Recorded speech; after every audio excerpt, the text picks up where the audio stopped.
వీక్షిస్తున్నటువంటి ప్రణాళిక టీవీ కుటుంబ సభ్యులందరికీ కూడా ప్రభువైన యేసుక్రీస్తు నామమున మా అభినందనలు వందనాలు తెలియపరుచుకుంటున్నామండి. గతంలో ఎన్నో ప్రాముఖ్యమైన విషయాలు మీకు అందించడం జరిగింది. మరలా తిరిగి మీ సముఖంకు రావడానికి మేము చాలా సంతోషిస్తూ ఉన్నాం. ప్రణాళిక టీవీ ద్వారా మీరు నేర్చుకుంటున్నటువంటి ప్రతి అంశము కూడా చాలా విలువైనది, చాలా ప్రాముఖ్యమైనది. సో ఈ దినాన్న మరొక్కసారి మీతో దేవుని మాటలు పంచుకునే అవకాశాన్ని దేవుడు నాకు ఇచ్చినందుకు తండ్రైన దేవునికి మొదటగా కృతజ్ఞతాస్తుతులు చెల్లిస్తూ చిన్న ప్రార్థన చేసుకుని వాక్యాన్ని మొదలుపెట్టుకుందాం. మహాగణుడువు పరమ తండ్రి అయిన దేవ, నీ ఘనమైన నామమందు మీకు కృతజ్ఞతలు మేము తెలియజేస్తూ ఉన్నాం. క్రీస్తు ద్వారా మీరు మాకు అనుగ్రహించిన ఉచిత కృపను బట్టి నైనా మీకు కృతజ్ఞత వందనాలు. ఈ యొక్క సమయమందు నైనా టీవీలో నీ వాక్యాన్ని వీక్షిస్తున్నటువంటి పిల్లల భవిష్యత్ కొరకు ప్రత్యేక మేము ప్రార్థన చేస్తున్నాం. పరలోక సంబంధమైన జీవితం కొరకు నైనా నీ మాటల ద్వారా వారిని బలపరచుటకు తగినటువంటి జ్ఞానం మాకు అనుగ్రహించండి. వినే పిల్లలందరూ, వీక్షించే పిల్లలందరూ కూడా ఆత్మీయ దీవెనలు పొందుకొనొచ్చు భవిష్యత్తుకు పునాది వేసుకునే శక్తి పరిజ్ఞానము వారికి అనుగ్రహించి ఈ యొక్క కార్యక్రమానికి మీరే అధ్యక్ష వహించి ఆది అంతా మీరే ముందుకు నడిపించమని క్రీస్తు యొక్క ఘనమైన నామంలో ప్రార్థన అడిగి వేడుకొనిచున్నాం మా ప్రియ పరలోకపు తండ్రి, ఆమేన్. సహోదరులారా, ఈ దినాన్న మనము మాట్లాడుకునే అంశము మంచి దినములు చూడాలంటే మనం ఏం చేయాలి అనే దాని గురించి మనం ఆలోచన చేస్తూ ఉన్నాం. ప్రియులారా, తండ్రి అయిన దేవుడు ఈ లోకంలో మంచి చెడు రెండు పెట్టినారు. సో క్రైస్తవ జీవితంలో చెడును ఆహ్వానించకుండా మంచి దినములు అంటే భూమి మీద కానీ పరలోకంలో కానీ మంచి బ్రతుకు బతకాలి, మంచి దినములు చూడాలి అని కనుక ఎవరైనా అనుకున్నట్లయితే వారు ఏం చెయ్యాలి అనేది మనం ఆలోచన చేసినప్పుడు గ్రంథం నుండి రెండు ప్రాముఖ్యమైనటువంటి విషయములు తండ్రైన దేవుడు మన కొరకు రాయించాడు. ప్రభునందు ప్రియులరా, మనుషులు చెడుని ఎక్కువ ఆహ్వానిస్తారు, మంచిని త్వరగా ఆహ్వానించారు. అయితే తండ్రి ఏది చేసినా మంచి చేశాడు. ఆ మంచినే మనం ఆశించాలని, మనం అనుసరించాలని పరమ తండ్రి యొక్క ఆశయం నడుస్తున్నాను. సామెతల గ్రంథం 13వ అధ్యాయం 3వ వచనాన్ని చదువుతున్నానండి. తన నోరు కాచుకొని వాడు తన్ను కాపాడుకొను, ఊర కొనక మాట్లాడుకుని వాడు తనకు నాశనము తెచ్చుకొను. గమనించండి. మంచి దినాలు పోగొట్టుకుంటున్నాం. తన నోటిని కాచుకొని వాడు తన్ను కాపాడుకొను. నువ్వు కాపాడుకుంటావు. దేని నుంచి కాపాడుకోవాలి? మనం జాగ్రత్తగా ఆలోచించండి. దేని నుంచి కాపాడుకోవాలి? ఆదాము నోటిని అదుపులో పెట్టుకోవాలా, నోరు అదుపులో పెట్టుకోవాలా. నువ్వు ఇచ్చేవి ఈ స్త్రీ, అందువల్ల ఈ ప్రమాదం జరిగిందన్నాడు. అర్థమవుతుందండి. చాలామందికి నోరు కంట్రోల్లో ఉండదు, మరి ముఖ్యంగా స్త్రీలకు అసలు కంట్రోల్లో ఉండదు. గమనించండి, నోరు చాలా ప్రమాదకరమైంది ప్రియులరా. ఎంత నీ నోరు అదుపులో ఉంటే అంతగా నువ్వు జీవం సంపాదించుకుంటావు, అంతగా నువ్వు మంచి దినాలు రుచి చూస్తావు.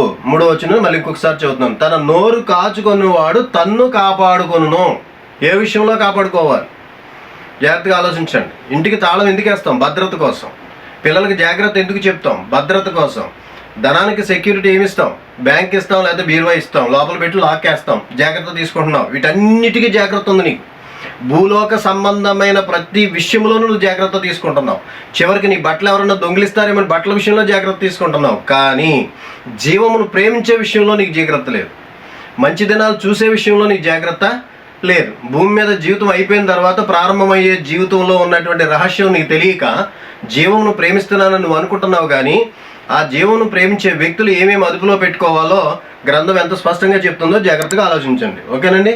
తన నోరు కాచుకున్నవాడు తనను కాపాడుకుని, ఊరక మాట్లాడుకునేవాడు తనకేం తెచ్చుకుంటున్నాడు? నాశనము తెచ్చుకుంటున్నాడు. వ్యాధికి మూలం పాపమే.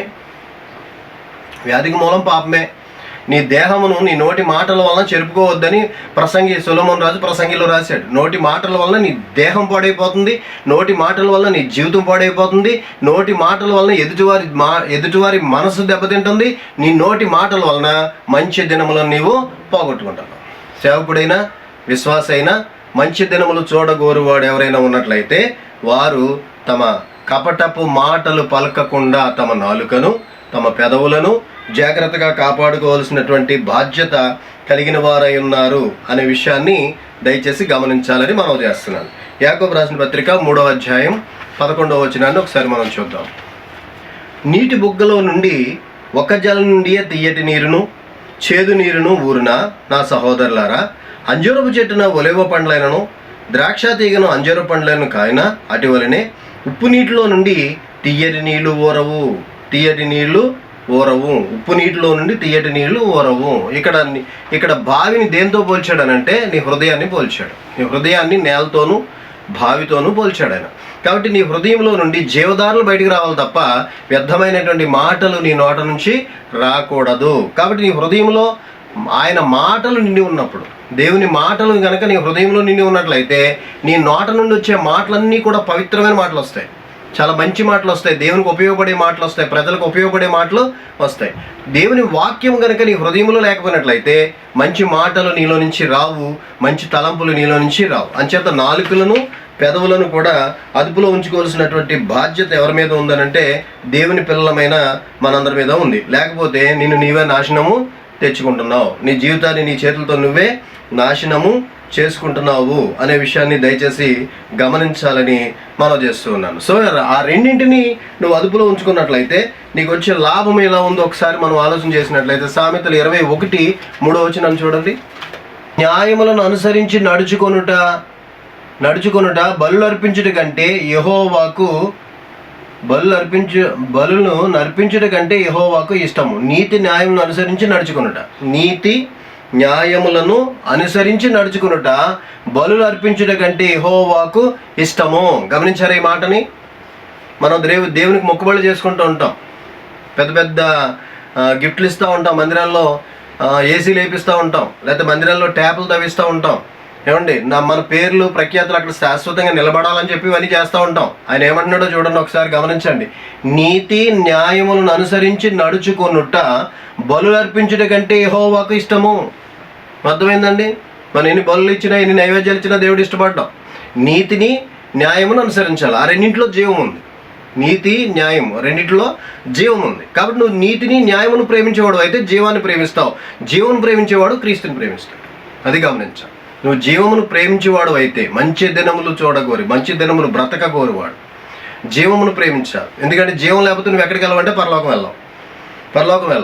మొదటి మానవుడు జీవంతో పుట్టాడు, కానీ అపరాధములు పాపములు చేసి జీవాన్ని పోగొట్టుకున్నాడు. నేటి మనుషులు కూడా అదే తప్పు చేస్తున్నారు. నేటి క్రైస్తవులు కూడా మేము క్రీస్తులో ఉన్నాం అనుకుంటున్నారు తప్ప ప్రవర్తనలో మార్పు లేదు, ఆలోచనలో మార్పు లేదు, నడకలో మార్పు లేదు, మాటల్లో మార్పు లేదు, చూపులో మార్పు లేదు. మరి నువ్వు ఎలా క్రైస్తవుడు అవుతావు? నువ్వు ఎలా దేవుని బిడ్డలు అవుతావు? ఎలా నీ కుటుంబానికి దీవెనలు వస్తాయి? నీ పిల్లలు ఎలాగ ఆశీర్వదించబడతారు? నువ్వెలా పరలోకం వెళ్తావు? కాబట్టి మంచి దినాలు భవిష్యత్తులో ఈ భూమి మీద అనుభవించేటువంటి యాతన జీవితము, ఈ బాధకరమైనటువంటి జీవితము, ఈ శ్రమల జీవితము ముగిసిపోయిన తర్వాత మంచి భవిష్యత్తు కనుక నువ్వు చూడాలి, పరలోకంలో తండ్రి కుడిపార్శ్వమున నీవు ఉండాలి, దుఃఖము లేని, వేదన లేని, మరణం లేని, అప్పులు లేని, శోధనలు లేని జీవితాన్ని నువ్వు అనుభవించాలని కనుక నువ్వు అనుకున్నట్లయితే ఈ జీవితం ముగిసిపోయిన తర్వాత జీవితానికి పునాది నువ్వు జీవమును ప్రేమించడం. ఆ జీవమును ప్రేమించేవాడు ఖచ్చితంగా చేయవలసిన పనులు, పెదవులను నాలుకను ఏం చేయవలసిందో ఉందో తెలుసండి, అదుపులో పెట్టుకోవాల్సింది. గుర్రానికి కళ్ళెం పెడతాం, బండికి బ్రేక్ వేస్తాం. అలాగే విశ్వాసి జీవితం నోటికి ఏముండాలట? కళ్ళు ఉండాలట. అందులోనే యాకోబులోనే 1:21 కూడా మనం చూద్దాం. యాకోబు రాసిన పత్రిక 1:21. అందుచేత సమస్త కల్మషమును విర్రవీగుచున్న దుష్టత్వమును మాని లోపల నాటబడి మీ ఆత్మలను రక్షించుటకు శక్తిగల వాక్యమును సాత్వికముతో అంగీకరించుడి. అర్థమవుతుందండి? 21 చూశారు కదా, యాకోబు రాసిన పత్రిక 1:21 మళ్ళీ చదువుతున్నాను. అందుచేత సమస్త కల్మషం దేని నుంచి అంటుతుందో ఇప్పుడు చూడండి. కల్మషము, విర్రవీగుచున్న దుష్టత్వము, ఇదంతా నేటి క్రైస్తవ జీవితంలో ఉన్నాయి, సంఘాల్లో ఉన్నాయి. మనం పరిశుద్ధులు అనుకుంటున్నాం, మనం పరలోకం వెళ్ళిపోతున్నామని భ్రమలో బతుకుతున్నాం. మనం సైతాన్ని ఎంత తెలివిగా వాడుకుంటుందో ఒకసారి ఆలోచించండి. నీలో ప్రవేశించి ఇక్కడ చిన్న ఎగ్జాంపుల్ చెప్తాను మీకు. యేసుప్రభు వారు తన మరణాన్ని గురించి మాట్లాడుతూ ఉంటారు. పేతురు అంటాడు, ప్రభువా నీకు ఈ మరణం దూరమవును గాక అంటాడు. వెంటనే ప్రభు ఏమంటారో తెలుసా అండి? సాతానా వెనకపో అన్నారు, పేతురా వెనకపో అనలా. గమనించండి, వాస్తవంగా ఆయన ఏమనాలి? పేతురు నువ్వు నోరు మూసేయి, నువ్వు ఆ మాట మాట్లాడక అనాలి. కానీ అలా అనలేదైనా. ఏమన్నారు? సాతానా వెనకపో అన్నాడు. అంటే పేతురు పెదవులలో ఎవరిని మాట్లాడుతున్నారు అక్కడ? అది గమనించండి. ఎవరిని మాట్లాడుతున్నారు? సాతానుడు. అంచేతను ఏమన్నాడు? నీవు మనుష్య సంగతుల గురించి ఆలోచించున్నావు కానీ దైవ సంగతులు ఆలోచించట్లేదు అన్నాడు ఆయన. మనుష్య సంగతుల గురించే నువ్వు గమనిస్తున్నావు, కానీ దేవుని పరలోకమందున్న తండ్రి ఒకడు ఉన్నాడు. ఆయన సంగతులు, ఆయన ఆలోచనలు నువ్వు ఆలోచించట్లా. నేను మరణించాలి, నేను మరణించకపోతే అనేక మంది రక్షింపబడరు. నువ్వేమంటున్నావు? నా మరణాన్ని ఆపేస్తానంటున్నావు. మరణాన్ని ఆపేయమని చెప్తున్నది ఎవరు ఇక్కడ? పేతురుని వాడుకుంటున్న సాతాన. గమనించండి, పేతురుని వాడుకుంటున్నటువంటి సాతాను. అంటే నీ నోటి మాటలు కానీ నీ పెదవులు కానీ సరైనటువంటి మాటలు ఉచ్చరించటం లేదు అని అంటే క్రీస్తునందే ఉన్నావు, క్రీస్తు వాక్యం వింటున్నావు, క్రీస్తులో బాప్తిసం తీసుకున్నావు, కానీ నేను ఎవరు వాడుకుంటున్నారో తెలిసిన? సాతానుడు వాడుకుని నీ జీవితాన్ని సర్వనాశనం చేస్తున్నాడన్న విషయాన్ని దయచేసి శ్రోతలు గమనించాలని మనం చేస్తున్నాం. ప్రణాళిక టీవీ కుటుంబ సభ్యులందరూ కూడా గమనించుకోవాలని మనం చేస్తున్నాను. ఎవరైతే ఈ ఛానల్ వీక్షిస్తున్నారో వారు సంఘాలకు వెళ్తున్నటువంటి వారు సత్యాన్ని గ్రహించండి, సత్యాన్ని అనుసరించండి, మంచి దినములు చూడాలనేది నా ఉద్దేశం.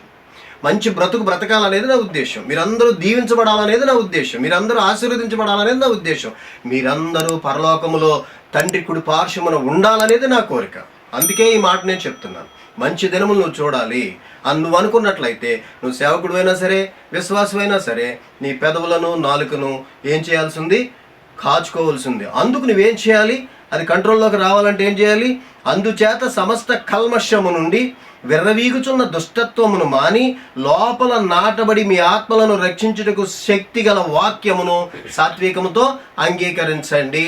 సత్యవాక్యాన్ని నువ్వు ఎప్పుడైతే వింటావో, సత్యవాక్యాన్ని నువ్వు ఎప్పుడైతే గ్రహిస్తావో, సత్యవాక్యాన్ని ఎప్పుడైతే నువ్వు అనుసరిస్తావో అప్పుడు నీ జీవితం అదుపులోకి వస్తుంది. ఏమండి 22వ వచనంలో, మీరు వినువారు మాత్రమై ఉండి మిమ్మల్ని మీరు మోసపుచ్చుకొనకుండా వాక్య ప్రకారం ప్రవర్తించువారై ఉండుడి. కేవలం వింటే సరిపోయిందా? నీ వేళ వాక్యం వినేశాను, వెరీ గుడ్, వాక్యం వినేసాము. చాలామంది ఎక్కడికెక్కడికో వెళ్ళి నేర్చేసుకుంటారు ఉన్న జ్ఞానం చాలదని చెప్పేసి, కానీ ప్రవర్తనలో మార్పు రాదు. జీవితంలో మార్పు రాదు, మాటల్లో మార్పు రాదు. నువ్వు మాట్లాడే ఒక్క మాట ఎంత మందిని దుఃఖపరుస్తుందో ప్రియ సోదరులారా దయచేసి గమనించాలని మనం చేస్తున్నాను. ఓకేనండి. మంచి దినములు చూడాలంటే మనం ఏం చేయాలి? పెదవులను నాలుకను కాచుకోవాలి. ఏమండి? చెడ్డ మాటలు పలకకుండా, కపటపు మాటలు చెప్పకుండా నీ పెదవులను నాలుకలను అదుపులో ఉంచుకోవాల్సినటువంటి బాధ్యత దేవుని పిల్లలమైన మనందరి మీద ఉందనే విషయాన్ని దయచేసి గమనించాలి. యోహాను శుభవార్త 1వ అధ్యాయము 47వ వచనాన్ని ఒకసారి మనం చూద్దాం. యోహాను శుభవార్త 1వ అధ్యాయము 47వ వచనం. యేసు నతనయేలు తన యొద్దకు వచ్చుట చూచి, ఇదిగో ఇతడు నిజముగా ఇశ్రాయేలీయుడు, ఇతని యందు ఏ కపటము లేదని అతని గూర్చి చెప్పాను. ఎవరితో చెప్తున్నారు? జాగ్రత్తగా ఎవరిని చూశారు? నజరేతులో నుండి మంచిదేదైనా రాగలదా? ఏమండి? అందుకు నతనయేలు నజరేతులో నుండి మంచిదేదైనా రాగలదా అని పిలుపుని అడగగా, వచ్చి చూడమని పిలుపు అతనితో అనెను. యేసు నతనయేలు తన యొద్దకు వచ్చుట చూచి, గమనించారా? నతనయేలు తన యొద్దకు వచ్చుట చూచి ఏమన్నారు? ఇదిగో ఇతడు నిజముగా ఇశ్రాయేలీయుడు, ఇతని యందు ఏ కపటము లేదని అతని గురించి సాక్ష్యం ఇచ్చారు. ఎవరిచ్చారు? సాక్షాత్తు ప్రభు చెప్తున్నారు. ఈవేళ నిన్ను గురించి నీ మాటలు కరెక్టు, నీ ఆలోచనలు కరెక్టు, నీ ప్రవర్తన కరెక్ట్ అని దేవుడు సాక్ష్యం ఇవ్వగలడా?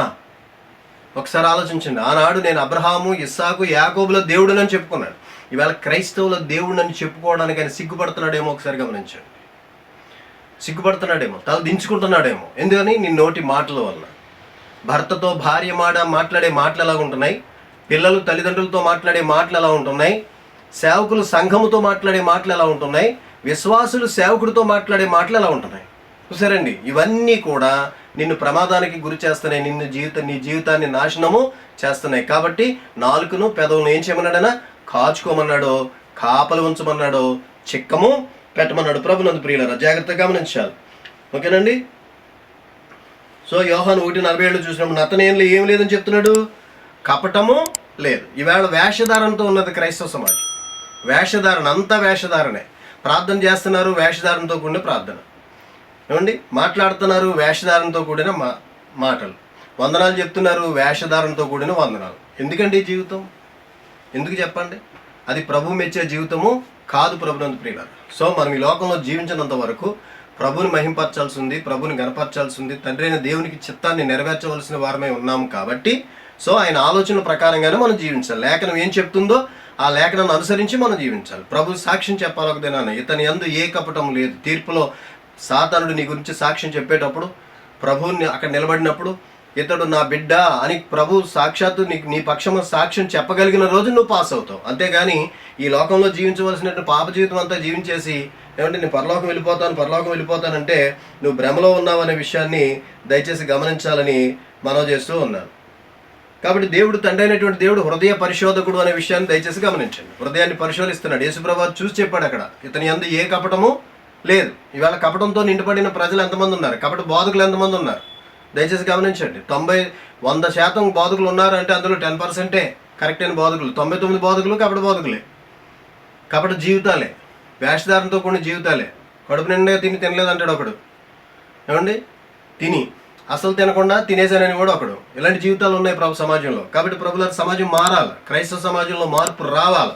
మన ప్రార్థనల వలన దేశం మారాలి, మన ప్రార్థనల వలన నాయకులు మారాలి, మన ప్రార్థనల వలన మన కుటుంబ సభ్యులు మారాలి, మన ప్రార్థనల వలన మన చుట్టూ ఉన్న నైబర్స్ మారాలి. అలా మారటం లేదు అంటే కారణం ఏంటంటే నీ పెదవుల్లో పవిత్రత లేదు, నీ నాలుక మీద పవిత్రత లేదు. కాబట్టి సమాజంలో తండ్రి అయిన దేవుడు హేళన చేయబడుతున్నాడు. 2 తిమోతి పత్రిక 1వ అధ్యాయం 3వ వచనాన్ని ఒకసారి మనం ధ్యానిద్దాం. 2 తిమోతి, నా ప్రార్థనల యందు ఎడతెగక నిన్ను జ్ఞాపకం చేసుకొనుచు నీ కన్నీళ్లను తలంచుకొని నాకు సంపూర్ణ ఆనందం కలుగుటకే నిన్ను చూడవలనని రేయింబౌళ్ళు ఆపేక్షించు నీ యందున్న నిష్కపటమైన విశ్వాసమును జ్ఞాపకము చేసుకొని నా పితృ పారంపర్య ఆచార ప్రకారము నిర్మలమైన మనస్సాక్షితో నేను సేవించుచున్న దేవుని ఎడల కృతజ్ఞుడైనాను. ఆ విశ్వాసం మొదట నీ అవ్వైన లోయిలోను నీ తల్లైన యునోకిలోను నివసించాను, అది నీ యందు సహా నివసించున్నదని నేను రూఢిగా నమ్ముచున్నాను. ఓకేనండి, గమనించండి. తిమోతితో చెప్తున్నాడు ఏమని, తిమోతి నా ప్రార్థన నుండి ఎడతెగక నిన్ను జ్ఞాపకం చేసుకుంటూ నీ కన్నీళ్లు తలంచుకుని నాకు సంపూర్ణ ఆనందం కలుగుటకే నిన్ను చూడవలనని రేయింబగళ్ళు ఉపేక్షించున్నాను. ఎందుకు చూడాలనుకుంటున్నాడు? తిమోతి యందు నిష్కపటమైనటువంటి విశ్వాసం ఉన్నది. మన దగ్గర విశ్వాసం కరెక్ట్ అయింది కాదు, కపట విశ్వాసం ఉంది మన దగ్గర. తిమోతి దగ్గర ఉన్నది నిష్కపటమైన విశ్వాసం. అది ఎక్కడి నుంచి వచ్చిందంటే తన అమ్మమ్మలో నుంచి వచ్చింది. ఆ విశ్వాసాన్ని చూశాడు అపొస్తలుడైనటువంటి పౌలు. నతనీయులో కపటం లేదని చూశాడు యేసుక్రీస్తు ప్రభువు. ఈవేళ మన మాటల్లో దోషం లేదని నిరూపించుకోగలమా? ఒకసారి ఆలోచించండి క్రైస్తవ జనాంగమా, ఒకసారి ఆలోచించండి దేవుని బిడ్డలారా. కపటం లేదని చెప్పగలమా? ప్రభు చెప్పగలడా? నీ గురించి సాక్ష్యం చెప్పగలడా దోతల ఎదుట? ఒక క్షణం ఆలోచించాలని మనం చేస్తున్నాను. కాబట్టి మంచి దినాలు మనం చూడాలి. దావీదు పలికిన మాట, ఇటు పేతురు పలికిన మాటను మనం ఆలోచన చేసినట్లయితే మంచి జీవితము, మంచి దినములు మనం చూడాలి అని కనుక మనం అనుకున్నట్లయితే మనలో ఏముండాలో తెలుసా అండి? నిష్కపటమైన విశ్వాసం ఉండాలి, నిష్కపటమైన జీవితము ఉండాలి ప్రభునందు ప్రియులరా. నెక్స్ట్ మనం ఆదిమ క్రైస్తవులను మనం చూసినట్లయితే ప్రకటన గ్రంథం 14వ అధ్యాయం 5వ వచనాన్ని ఒకసారి చూద్దాం. ఆదిమ క్రైస్తవ సంఘాన్ని గురించి ఏమని సాక్ష్యం ఇవ్వబడుతుందో ప్రకటన గ్రంథం 14:5వ వచనం చూద్దాం. ఆదిమ క్రైస్తవులు ఎలా జీవించారు, నేడు మన క్రైస్తవ జీవితాలు ఎలా ఉన్నాయి? ఒకసారి ఆత్మ పరిశీలన చేసుకుందాం అందరం. లేఖనం ఎంత స్పష్టంగా చెప్తుంది, మనం జీవించే జీవితాలు ఎలా ఉన్నాయి అనేది ఒకసారి ఆత్మ పరిశీలన చేసుకుని మనం నిజంగా దేవుని జీవనం ప్రేమిస్తున్నామా, నిజంగా జీవనం ప్రేమించే వాళ్ళమే అయితే మనలో మార్పు ఏది అనేది ప్రశ్న నీవు నేను అందరం వేసుకోవాల్సిన వారమే ఉన్నామని తెలియజేస్తున్నాను ప్రభునందు ప్రియులారా. 14:5వ వచనాన్ని ఒకసారి నేను చూస్తున్నాను. ఆదిమ సంఘాన్ని గురించి భక్తుడైన యోహాను ఏం రాశాడు చూడండి. వీరి నోట ఏ అబద్ధమును కనబడలేదు, వీరు అనింజులు. వీరి నోట, గమనించారా? వీరి నోట ఏ అబద్ధమును కనబడలేదు, వీరు అనింజులు. ఎంత స్పష్టంగా రాయబడింది. ఎవరి గురించి చెప్పబడుతుంది? మొదటి సంఘం గురించి, ఆదిమ సంఘాల గురించి, ఆదిమ క్రైస్తవుల గురించి చెప్పబడింది. వీరి నోట ఏ కపటమును ఏ అబద్ధమును కనుగొనలేదు. ఇవాళ క్రైస్తవ సమాజంలో అన్ని అబద్ధాలే, అన్ని మోసాలే, అన్ని కుట్రలే. ఏమండి ఎక్కడండి క్రైస్తవ సమాజం? ఎక్కడున్నారు పరిశుద్ధులు? ఒకసారి ఆలోచించండి. ఏ లోకంలో ఉన్నారు? ఏ జీవితాన్ని జీవిస్తున్నారు? నాలుకలకు, చూపుకి, పెదవులకు, ప్రవర్తనకు, మాటకు పొంతనుంది అసలు? ఒకసారి ఆలోచించండి. కాబట్టి సమాజంలో మార్పు తీసుకురావాలి. మనం నేడున్న క్రైస్తవ సమాజం మారాలి. మారకపోయినట్లయితే తీర్పులో అగ్నికి ఆహుతి కాబోతున్నారు. ఏమండి తమ నోటిని, తమ పెదవుల్ని కూడా కాచుకోవాలి. ఇంట్లో ఎలా మాట్లాడుతున్నావు, సమాజంలో ఎలా మాట్లాడుతున్నావు, సంఘంలో ఎలా మాట్లాడుతున్నావు ఒకసారి ఆలోచించండి. ఆదిమ సంఘస్థులు, మొదటి క్రైస్తవులు, మొదటి శతాబ్దం క్రైస్తవుల గురించి సాక్ష్యమిస్తుంది వాక్యం ఇక్కడ. వీరి నోట ఏ అబద్ధమును కనబడలేదు, వీరు అనింజులు, నిందలు లేనివారు. అర్థమైందండి? ఇవాళ క్రైస్తవ జీవితం అంతా నిందల పాలైపోయింది, అపహాస్య పాలైపోయింది. కారణం మనమే.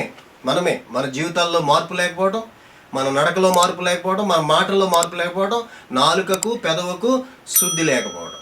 దయచేసి గమనించండి. సో నువ్వు జీవనం ప్రేమించే వ్యక్తి అయితే మంచి దినాలు చూస్తావు. మంచి భవిష్యత్తు చూస్తావు. నువ్వు జీవం ప్రేమించు. జీవం కనుక ప్రేమించకపోతే నువ్వు నష్టపోతావు. నీ దేహం నష్టపోతుంది, నీ జీవితము నష్టపోతుంది. జీవము క్రీస్తులో ఉందన్న విషయం చెప్పాం. జీవం అనగా దేవుని యొక్క స్వభావ లక్షణములు లేక దేవుని యొక్క పోలిక అనే విషయాన్ని దయచేసి గమనించాలి. ఓకే, జీవం మనం ప్రేమించినట్లయితే గ్రంథం ఏం చెప్తుందో మనం చూద్దాం. జీవం మనం ప్రేమించినట్లయితే యోబు గ్రంథం 28-28 వచనాన్ని ఒకసారి మనం చూస్తున్నాం. మరియు యెహోవా యందలి భయభక్తులే జ్ఞానమనియు దుష్టత్వమును విడిచిటయే వివేకమనియు ఆయన నరులకు సెలవిచ్చెను. ఏం విడిచిపెట్టమన్నాడు? దుష్టత్వాన్ని విడిచిపెట్టమన్నాడు. దుష్టుల ఎదుట, భక్తిహీనుల ఎదుట నా నోటిని కాచుకుందును అని ఇందాక దావీదు చెప్పాడు. ఏమండి, ఇక్కడ ఏమంటున్నాడు యోబు భక్తుడు? యెహోవా యందు భయభక్తులు కలిగి ఉండుట, భయభక్తులే జ్ఞానమునకు మూలం. కాబట్టి నీకు జ్ఞానం లేదు కాబట్టి నీ నోట ఏ మాటలు వస్తున్నాయో తెలియనటువంటి పరిస్థితులు వేళ క్రైస్తవ సమాజంలో కలిగి ఉన్నారు. నెక్స్ట్, దుష్టత్వమును విడిచిటయే వివేకమని ఆయనకు సెలవిచ్చాను. కానీ బాప్తిసం పొందిన తర్వాత, క్రీస్తుని అంగీకరించి బాప్తిసం పొందిన తర్వాత నీ జీవితం ఎలా ఉన్నది, నోటి మాటలు ఎలాగున్నాయి, దయచేసి ప్రతి ఒక్కరూ గమనించాలని మనం చేస్తున్నాం. యెషయా గ్రంథం 1:16-17 వచనములు. యెషయా గ్రంథం 1:16-17 వచనాలు. మిమ్మును కడుగుకొనుడి, శుద్ధి చేసుకొనుడి, మీ దుష్క్రియలు నాకు కనబడకుండా వాటిని తొలగింపుడి. కీడు చేయటమాని మేలు చేయ నేర్చుకొనుడి. మీ కీడు చేయటమాని మేలు చేయ నేర్చుకొనుడి. న్యాయమును జాగ్రత్తగా విచారించుడి, హింసింపబడు వారిని విడిపించుడి. తండ్రి లేని వానికి న్యాయము తీర్చుడి, విధవరాలి పక్షముగా వాదించుడి. 16-17 వచనాలు మనం జాగ్రత్తగా ఆలోచన చేసినట్లయితే మిమ్మల్ని ఏం చేయమని చెప్తున్నాడు? కడుగుకొనుడి, శుద్ధి చేసుకొనుడి, మీ దుష్క్రియలు నాకు కనబడకుండా వాటిని తొలగించుకొనుడి. కీడు చేయటమాని మేలు చేయట నేర్చుకొనుడి. యేసుప్రభువారు ముందే చెప్పారు, ప్రయాసపడి భారం మోస్తున్న సమస్త జనులారా నా దగ్గరికి రండి, నా దగ్గరికి వస్తే మీకు విశ్రాంతినిస్తాను. నేను సాత్వికుడను, దేన మనసు గలవాడను కాబట్టి మీరు నా దగ్గరికి వచ్చి నేర్చుకోండి అన్నాడు ఆయన. నేర్చుకోమని చెప్పాడు ఆయన. ఇవాళ క్రైస్తవ సమాజం ఏమి నేర్చుకుందో నాకైతే తెలియదు. క్రైస్తవ్యం పుట్టి 2023 సంవత్సరాలు పూర్తయి 2024లో ప్రవేశించింది, కానీ ఏమి నేర్చుకున్నారో, ఏం మాట్లాడుతున్నారో క్రైస్తవ సమాజానికి అర్థం కానటువంటి పరిస్థితులే నేడు ఉన్నాయనే విషయాన్ని దయచేసి గమనించాను. కాబట్టి ప్రతి విశ్వాసి కూడా ఆలోచించుకోవాలి. నువ్వు మంచి దినాలు చూసే వ్యక్తి అయితే, మంచి దినాలు గమనించుకునే వ్యక్తి అయితే, మంచి దినాలు పొందుకునే వ్యక్తి అయితే ఏం చేయమని గ్రంథం చెప్తుందో ఒకసారి ఆలోచించుకున్నట్లయితే నేను ముగించబోతున్నాను. పేతురు పత్రికలో 1 పేతురు పత్రిక మళ్ళీ 3 ఒకసారి మనం అక్కడికి వస్తున్నాం. 3వ అధ్యాయం 10వ వచనంలోనికి. జీవమును ప్రేమించి. గమనించారండి, వాక్యంలో జీవం ఉన్నది, వాక్యము దేవుడై ఉన్నాడు, యేసుప్రభువు వారు వాక్యమై ఉన్నారు. కాబట్టి యేసుక్రీస్తులో జీవం ఉన్నది. ఆ జీవమును ప్రేమించాలి. ఎందుకు అని అంటే, మంచి దినములను చూడాలంటే చెడ్డవాటిని పలకకుండా తమ నాలుకను, కపట మాటలు చెప్పకుండా తమ పెదవులను కాచుకోవాలి. కీడు నుండి తొలగి మేలు చేయవలను, సమాధానమును వెతికి దాన్ని వెంటాడవలను. అప్పుడు ప్రభు కనులు నీతిమంతుల మీదను, ఆయన చెవులు వారి ప్రార్థనల వైపు ఉన్నవి కానీ ప్రభు ముఖము కీడు చేయు వారికి విరోధముగా ఉన్నది. 11వ వచనంలో ఏం చెప్పాడు ఆయన? సమాధానమును వెతికి దానిని వెంటాడమన్నాడు. ఇవాళ క్రైస్తవ సమాజంలో సమాధానం ఎక్కడ ఉందో ఒకసారి ఆలోచించండి.